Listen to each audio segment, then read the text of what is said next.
I'm R. Sucharita, Department of English, Government Degree College, Khairatabad, Hyderabad.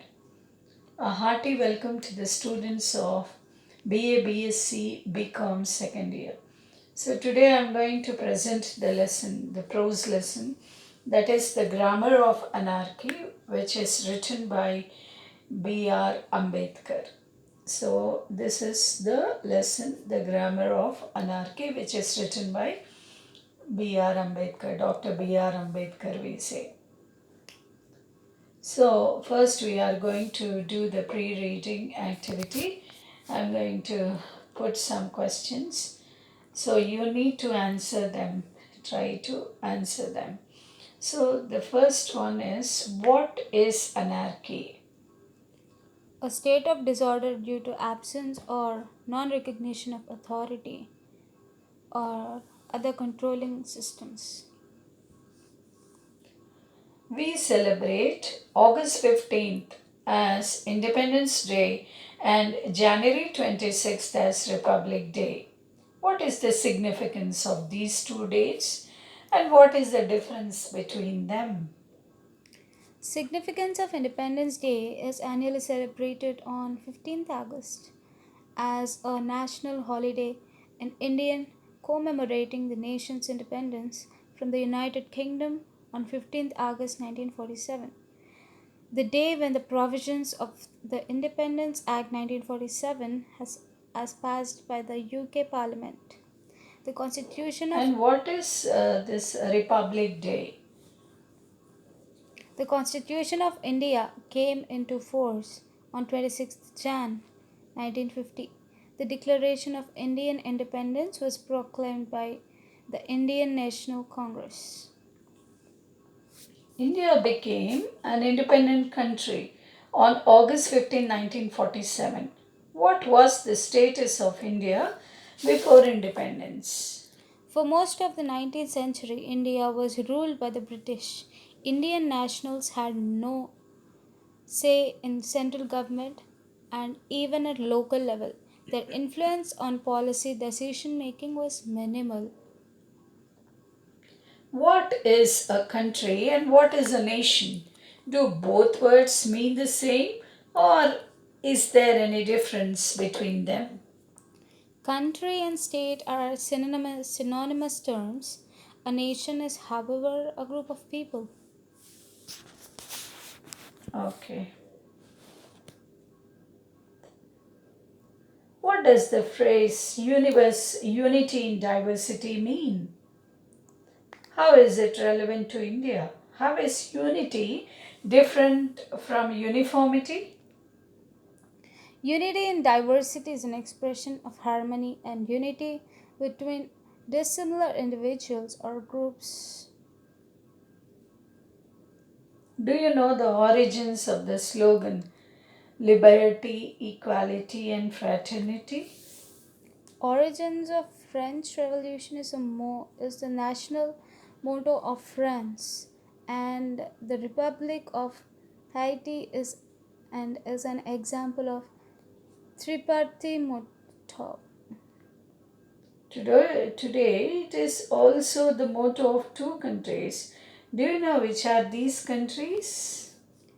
Yeah, France and Haiti. Yes, good. So now we are going to see about the author, that is Dr. B.R. Ambedkar.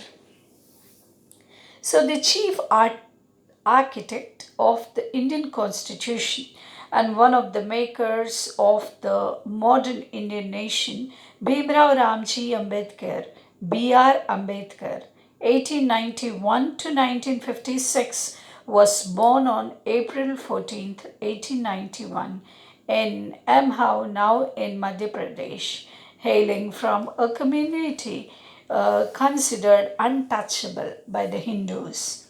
Ambedkar grew up experiencing the trauma of seclusion and discrimination.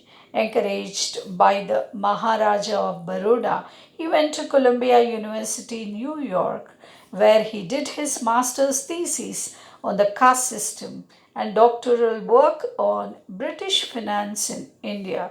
He was a social reformer who fought for the rights of people from the deprived sections of society.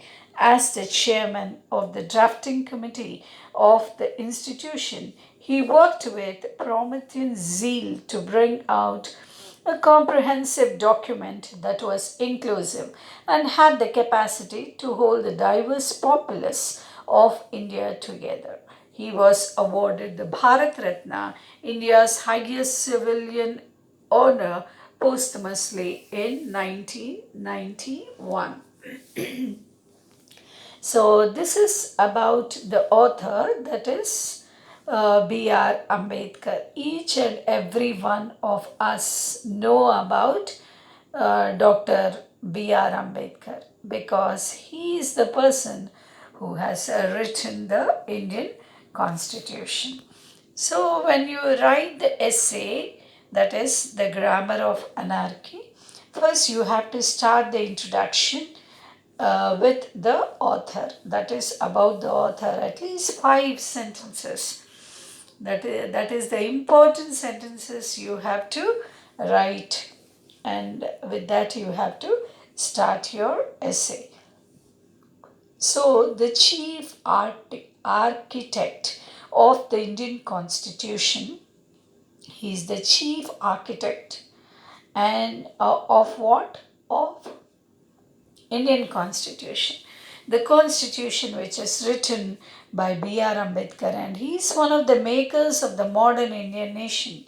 So the modern Indian nation was also made by this B.R. Ambedkar. So his full name is Bhimrao Ramji Ambedkar.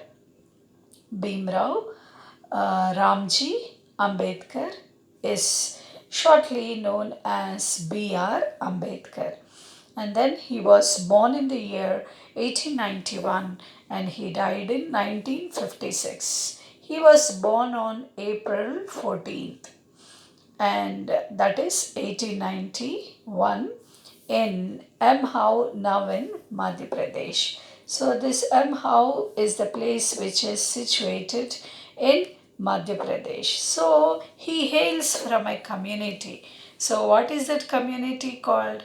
It is considered as untouchable. So you know very well who are the untouchables. So he hailed, or he was born in such community, that is the untouchable community which is called by Hindus.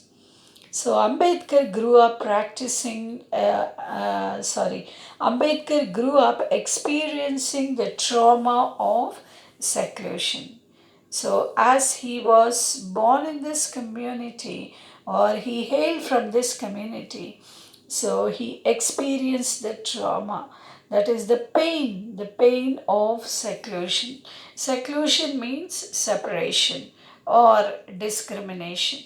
So, because he hails from that untouchable community, he was separated because he was considered as untouchable. So, the high caste of the society did not touch him and they discriminated him. So, he has undergone under this trauma, that is, this pain, this separation, and this discrimination. So, encouraged by the Maharaja of Baroda. So, the Maharaja in those days of Baroda, this man, he encouraged B.R. Ambedkar. So, by this encouragement and by this inner strength, he went to Columbia University. So, this Columbia University, it is in New York, and there he did his master's thesis. So, he did his thesis on what subject? It was on the caste system, and that is only called as the doctoral work. So he did his master's thesis on the caste system and doctoral work on British finance in India. So he did his doctoral work on British finance in India. And not only that, he was a social reformer. That means he fought for the rights of the people in the society. So, like that, he was a social reformer who fought for the rights of the people from the deprived sections of the society. Deprived sections means the poor sections of the society. So, as the chairman of the drafting committee, so this great person, though he hails from a very deprived community, but even then, he is a great man, and he was the chairman of drafting committee of the constitution. He worked with a Promethean zeal.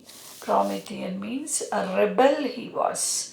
He had that rebellious zeal to bring out a comprehensive document that was inclusive and had the capacity to hold the diverse populace. So, this populace, diverse means it is something like different, okay? So, populace is the common people. So he worked for the common people. He fought for the common people. He worked hard for the common people. Okay, so that is only called as populace. That is the common people of a nation.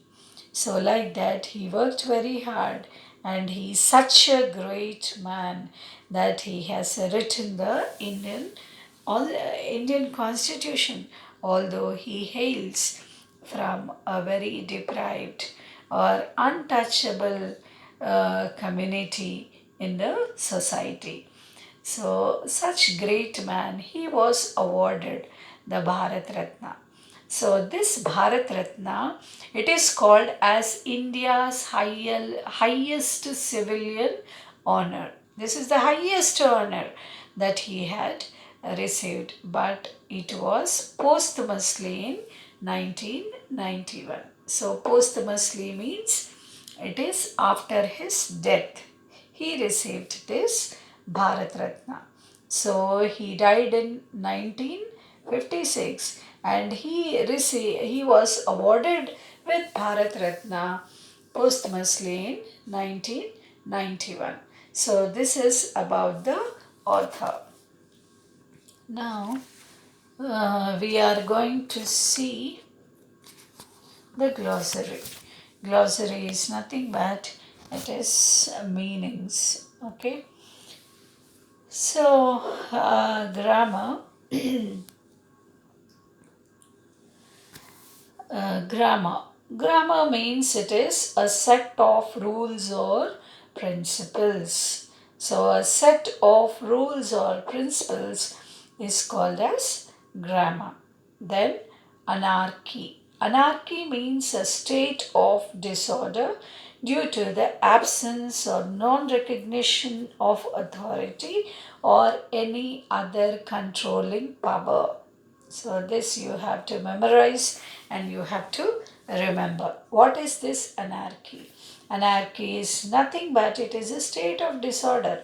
When there will be disorder, when there is absence, or when there is non recognition of authority, or if there is no controlling power, so that is only called as anarchy. A state of disorder due to the absence or non recognition of authority or any other controlling power. Then the next word is abject. Abject means it is terrible and without hope. So, when you work hard and hard, day and night, but even then, if you lose hope, when it is so difficult, so terrible, then that is called as abject. Terrible and without hope is the word called abject. Then the next word is antipathy. Antipathy means a strong feeling of dislike. So, if you don't like anything or any person, if you have a strong feeling, So that is only called as antipathy. A strong feeling. A strong feeling of what?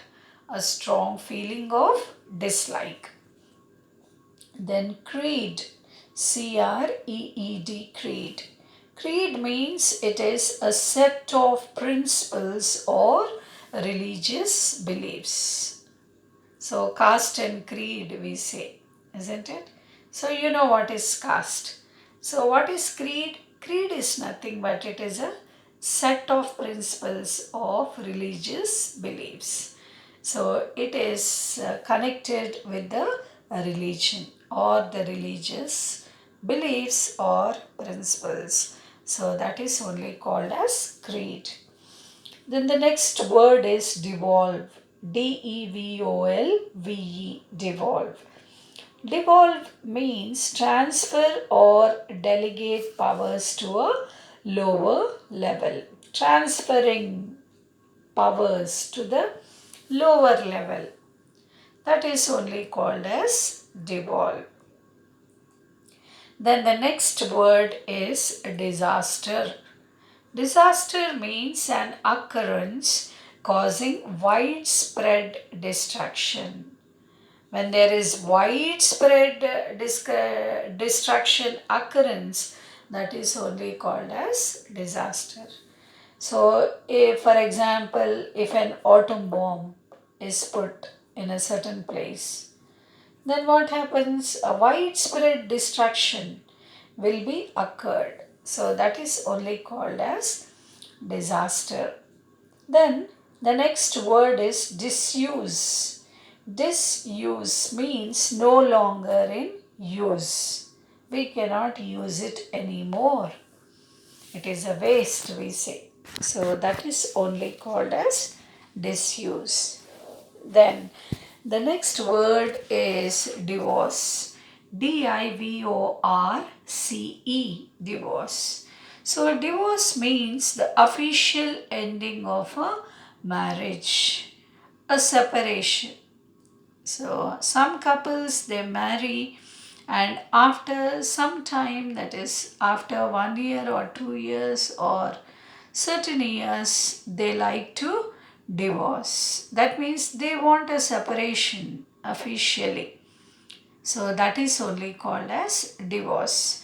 Divorce is nothing but it is the official ending of a marriage or a separation. Then the next word is fraternity.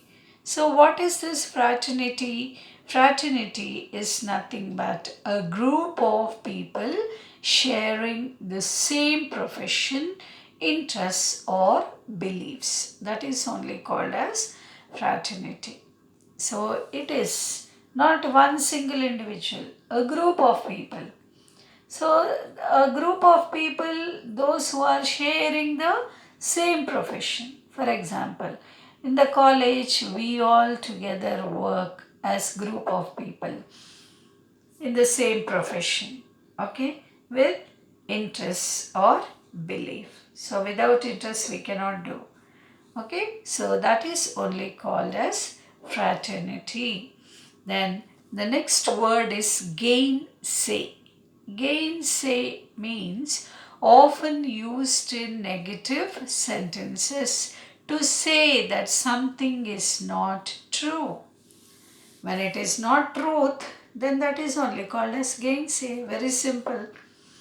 So to say that something is not true or to disagree. When we disagree, when we feel that when it is not true with or deny something. When do we deny? When do we say no?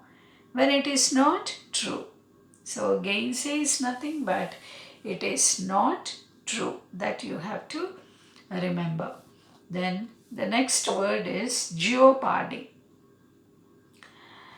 Jeopardy means in a dangerous position or situation and likely to be lost or harmed.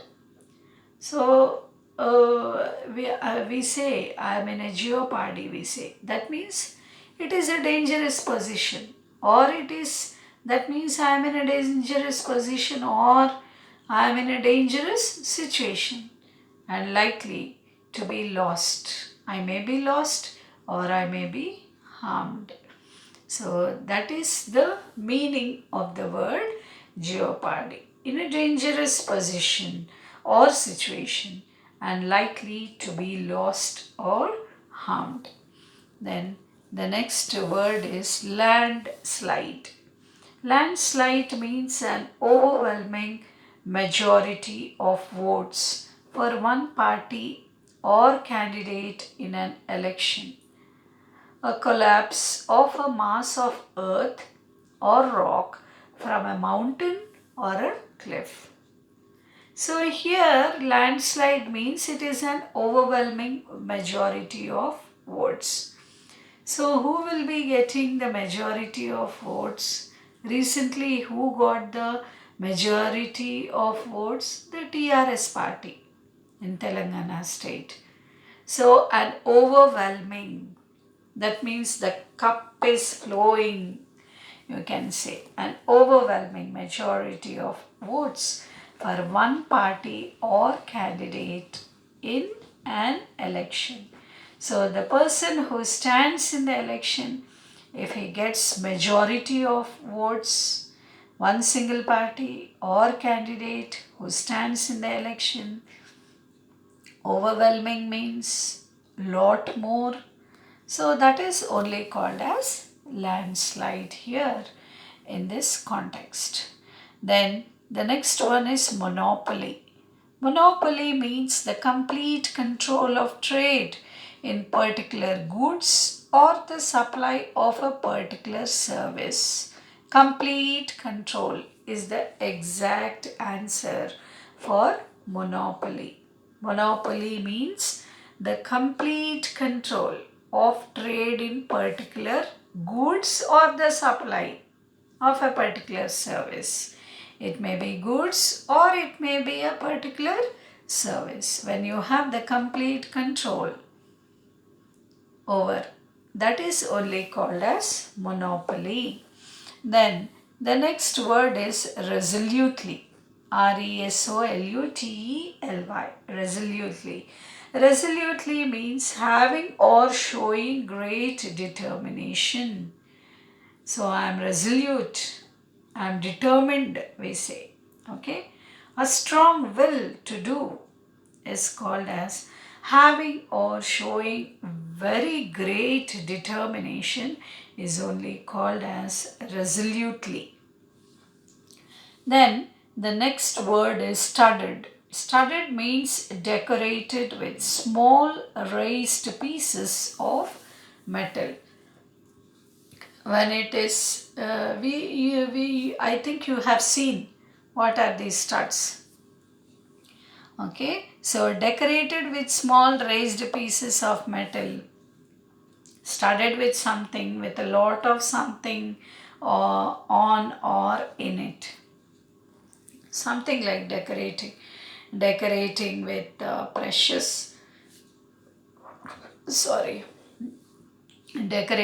precious stones or with precious metal pieces, that is called as studded. Then sapped, SAPPED, sapped. Sapped means to make something or somebody weaker.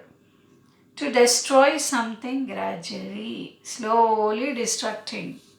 Okay, slowly destroying.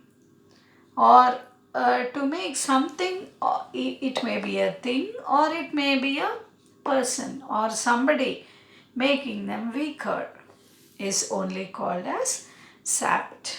SAPPED, sapped. Then the next word is Trinity. So a group of three people or things. It may be people or it may be things. That is only called as Trinity. So when you see in Christianity, the three persons of the Christian Godhead. There is a slide here. So here you can see the slide. So it is the three persons of the Christian Godhead. So this is the Christian Godhead where you can see Father, Son, Holy Spirit. All the three together are one. So that is only called as Trinity. So with this we have completed the glossary and we are going to see a little gist or the little summary about this prose lesson, that is the Grammar of Anarchy.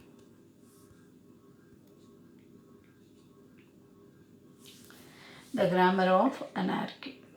So, the Grammar of Anarchy is an edited extract from Dr. B.R. Ambedkar's closing speech in the Constituent Assembly on November 25th, 1949.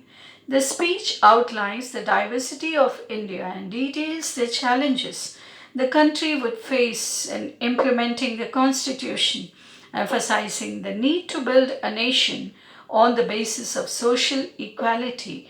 Dr. Ambedkar unfolds a roadmap that India needs to follow in order to hold its fragments together and graduate from being a country to a full-fledged nation. Dr. Ambedkar's three advices to give up the grammar of anarchy, to avoid hero worship, and to work towards a social and not just a political democracy continue to be relevant even today. So this, the Grammar of Anarchy, it is edited. It is edited extract from whose speech? From Dr. B.R. Ambedkar's speech. And this speech, it was the closing speech which he spoke in the Constituent Assembly.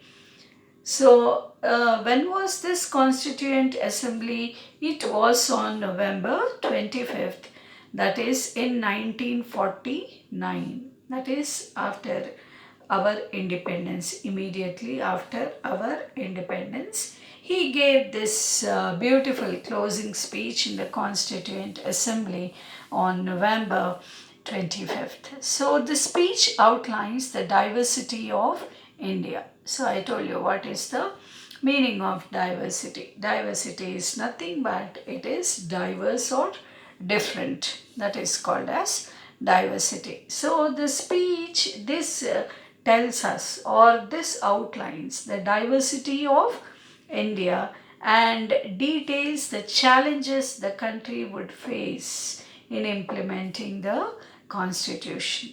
So, Constitution is written by Dr. B.R. Ambedkar. So, if you want to implement the Constitution, then what should India do?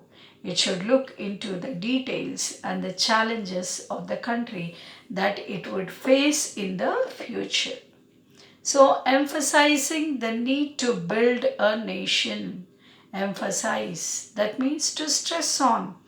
So, he is stressing on to build this nation, that is Indian nation. How it can be built? It can be built only on the basis of social equality. There should be social equality. That was his main motto. So, we are going to study in detail what is the social equality. So, Dr. B.R. Ambedkar unfolds a roadmap that India needs to follow in order to hold its fragments together. So, what does Dr. B.R. Ambedkar do? He will unfold this roadmap and he says that India should follow. It should follow or it needs to follow in order to hold its fragments together. That means there are so many different differences and there are so many diversities. So all these people who are considered as fragments, they have to come together and they have to give up the and sorry together and graduate from being a country to a full-fledged nation. So it is not graduating to be a country, but it should grow to a full-fledged nation with what? With the main essence of social equality. So Dr. Ambedkar, he gives us three advices. So the first one is to give up the grammar of anarchy. That is the first one. Then the next one is to avoid hero worship. You know what is hero worship? And I told you what is this anarchy. So anarchy is nothing but it is a state of disorder due to absence or non-recognition of authority or other controlling systems. So that is called as anarchy. I explained you already. So to give up the grammar of anarchy, and one should avoid, that means they have to avoid hero worship and to work towards a social and not just a political democracy. So he is emphasizing, or he is putting force on what? On social equality, and it should not just be a social democracy and continue to be relevant even today. So, those are his strong feelings regarding regarding the nation, or to build a nation into a full-fledged country, okay, or nation. Then we are going to see the Grammar of Anarchy, which is written by B.R. Ambedkar. So I told you already that this is an edited extract and it is a speech by the Honorable Dr. B.R. Ambedkar, Bombay General in the Constituent Assembly of India, which was on 25th November, that is Friday 1949. So on 26th January 1950, India will be an independent country. What would happen to her independence? Will she maintain her independence or will she lose it again? This is the first thought that comes to my mind. It is not that India was never an independent country. The point is that she once lost the independence she had. Will she lose it a second time? It is this thought which makes me most anxious for the future. What perturbs me greatly is the fact that not only India has once before lost her independence, but she lost it by the infidelity and treachery of some of her own people. Will history repeat itself? It is this thought that which fills me with anxiety.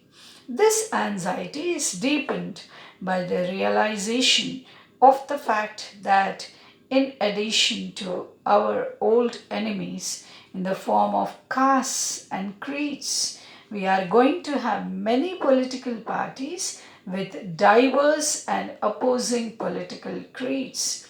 Will Indians place the country above their creed, or will they place creed above country? I do not know. But this much is certain, that if the parties place creed above country, our independence will be put in jeopardy a second time and probably be lost forever. So, this eventuality we must all resolutely guard against. We must be determined to defend our independence with the last drop of our blood. So, this is the speech which was given by Dr. B.R. Ambedkar, and it is a very interesting speech. So, I told you on 26th January 1950, India will be an independent country. So, we all know that 26th January, it is a Republic Day. And he says that on 26th January 1950, India will be a completely independent country. Okay, so what would happen to her independence? So this is the question of Dr. B.R. Ambedkar. What would happen? Okay, we have achieved independence with great sacrifice, with great pain, and with so many hurdles or obstacles we have gained. But what would happen to her independence? That is the question of Dr. B.R. Ambedkar. Will she maintain her independence or will she lose it again? So, okay, we have achieved independence. Now our duty is to maintain independence. Our duty is to maintain the independence which we have attained. So, will she maintain her independence or will she lose it again? If we maintain it, okay, fine. Or if not, if we can't maintain, then we are going to lose that independence once again, says Dr. B.R. Ambedkar. So, this is the first thought that comes to my mind. So, this is what B.R. Ambedkar says. This is what he says. He says that my first thought is that will India maintain her independence or will it lose it again?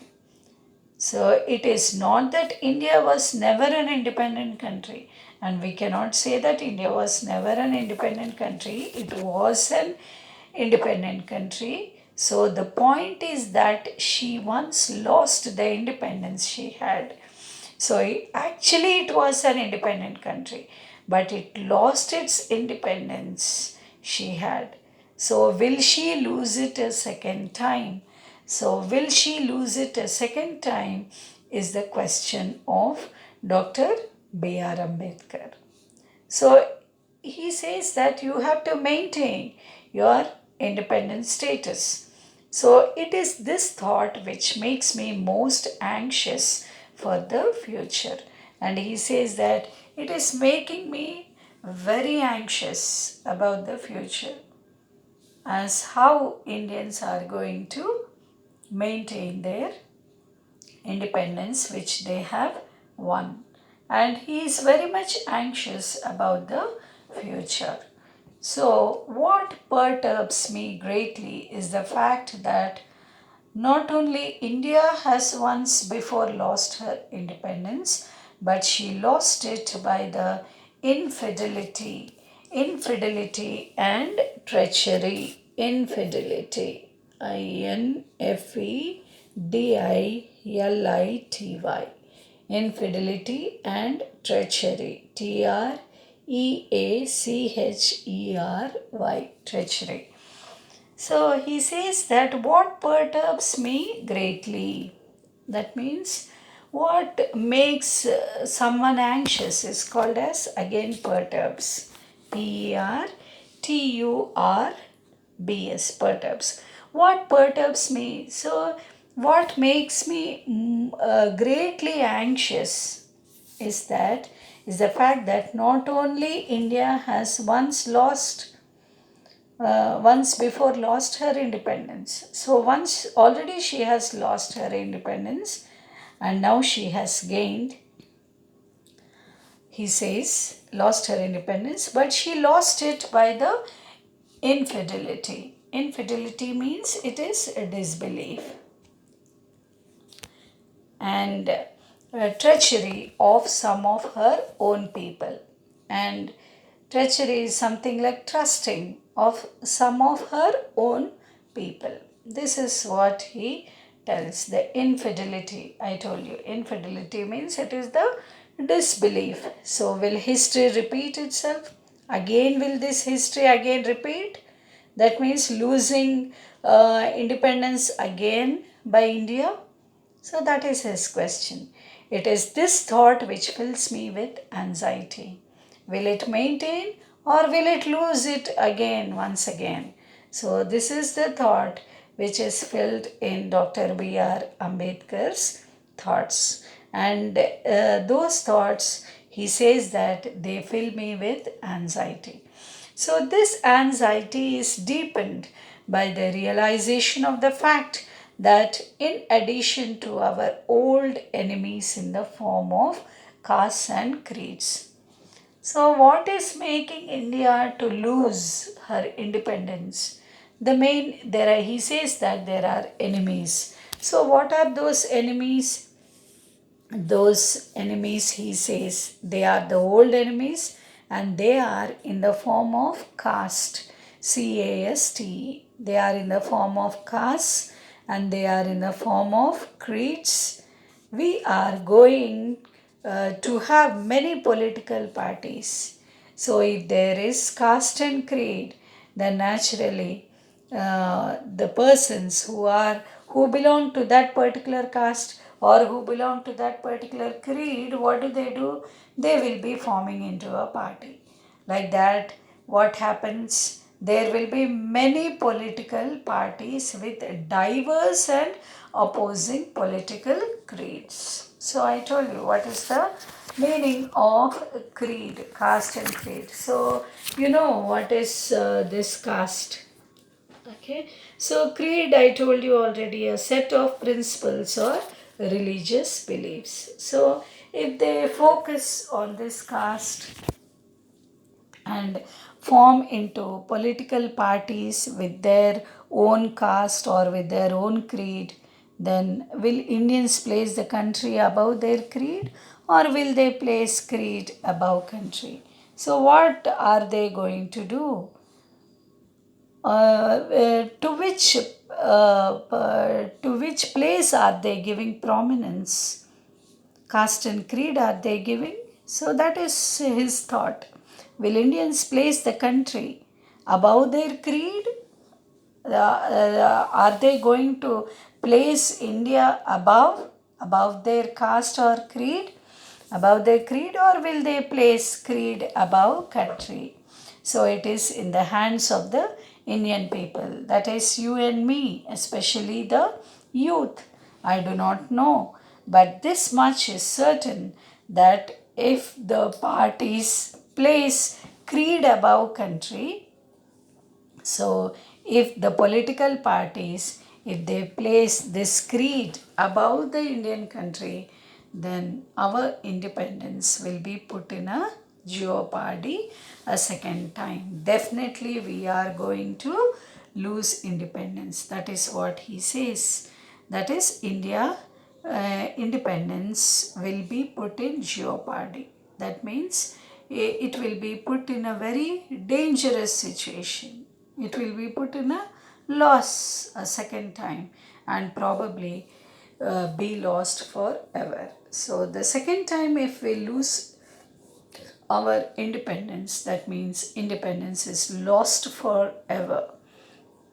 So those are the thoughts of B.R. Ambedkar, which he is presenting here with the youth, especially of India today. So this eventuality we must all resolutely guard against. So we all together, he says, how we have to guard? We have to guard resolutely. So, resolutely means you have to show great determination. So, that is only called as resolutely. So, we all must resolutely guard against this independence. We must be determined. We should have that strong will to defend our independence. We have to protect our independence and we should in no matter lose the independence. That is what he speaks in the speech with the last drop of our blood. So many great leaders like Mahatma Gandhi, all these people up till their last drop of blood, what did they do? They fought for independence, that we should be free and we have to enjoy the liberty. So, in the same way, here he says that we have to defend our independence with the last drop of our blood. Until the last drop of our blood, what we have to do? We have to fight for, or we have to defend the country, especially by giving very less importance to caste and creed. And if caste and creed, if we give the important place, then definitely India will be in jeopardy. So this is what he speaks. And then the second part of this lesson, that is the grammar of anarchy, we are going to see in part 2. So thank you. So, this is liberty, equality, and fraternity. You can see here the liberty, equality, and fraternity, which was the origins of this is French Revolution, and it is the national motto of France and the Republic of Haiti, and it is an example of tripartite motto. So, uh, so the next part we are going to see in the next video. Thank you.